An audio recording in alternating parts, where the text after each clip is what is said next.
they're waiting for you on top of the table. The one of them is from the blue one, the other one is from this one. Okay, perfect. Okay, thank you.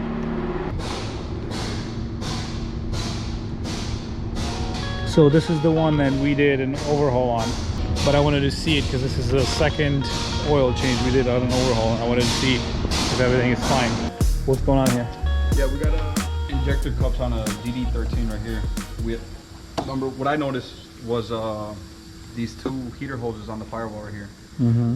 It threw me off right away because this customer comes here often, and I noticed him right away. And I asked Zeke, "Hey, did this guy have some, you know, like a blowout on the road?" And sure enough, he did. Then I come over on this side, and I see on the reservoir that it's full of fuel over here. I took the cap off, and I got a pretty good strong scent of fuel. That's a big indication of injector cups right there. Yeah. So we went ahead and just pulled them out right now. It's a common issue on the DD13s, 15s. It happens. It's not really like oh, my engine is shot, but you shouldn't be driving on it for too long. Yeah, and it's still a little bit low, baby? Or? So the reason why those hoses blew up right there is because you have fuel in the cooling system, and that fuel is going to soften up any radiator hose. So with the heat, it's expanding and it's getting soft, and the heat obviously in there is just going to wear it down. So you got the flow of the coolant. This is going to blow up the hose. Let's talk about the parts you took out. Actually, come on. You got that right. You remember the mileage on this? I think it's like around 850 around there. I could be wrong. 800.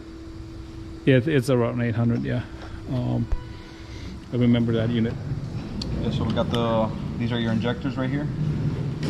Got the injector cups themselves, and these are the O-rings for the injector cup, which these sit in the cylinder head, like so, and that seals it. Okay. And that is to prevent you have coolant around the injector cup, cooling the injector itself, the injector tip. So when take me through what happens when the O-ring fails. Yeah, so you have fuel on the upper side, and then you're gonna get fuel start going into the coolant port, and that's when you get that mixture right there.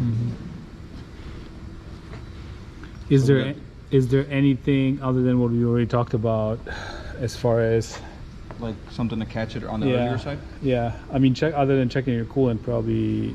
Yeah, I would say it's like you get that strong scent of fuel right away. If you're low on coolant.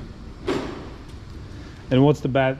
Let's say you keep driving on it. You gotta go back to your. So right here, what we did is we ordered all the coolant hoses.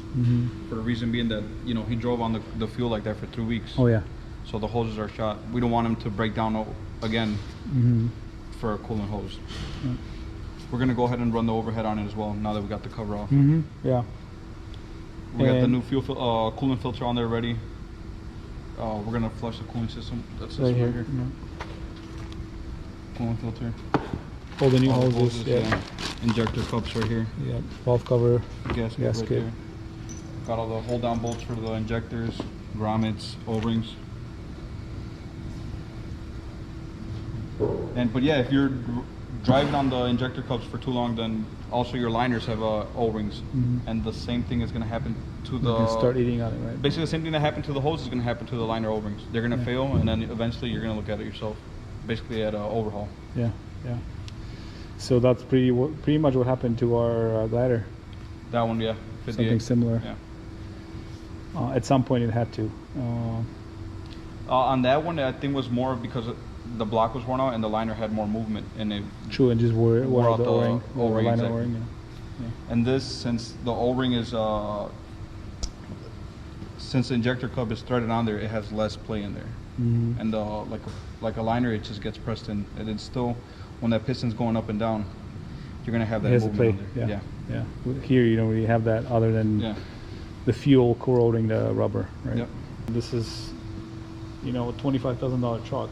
Yep. And it's been in service for at least like six months. Yeah. Well, they've done pretty good on it. Other than this Other repair, than this, I think the other major thing is the whole Park Smart unit. this AC, Yeah, the that's AC, the biggest. it's- That was something we were addressing for. We should have recorded a video on it when it happened. We should. There is still a unit that we should record it, but it's not the last one we have. No. And I think next time we have it in, we should probably talk about the Park Smart AC. What the problems. Common problems on Common problem. Yeah, but the number one failed. Somebody made a decision to put a 70 amp relay 70 amp instead relay. of 100 amp relay. So watch out on that relay for that Park Smart. But Not only that, but it's also something to think about when you're going to purchase a truck, because the whole Park Yeah. Smart unit is actually expensive to service. service. Yeah. So that's another maintenance cost right there. Yeah. So the truck was cheap, but we spent some time fixing, and Yeah. somebody was in there obviously before. Oh, yeah. And that was Yeah, you saw how they butchered. drilled a hole in there. Yeah. So we needed to kind of go back and see try to figure out what they did. But awesome. Thank you guys for watching. Subscribe, share, and we'll talk to you soon.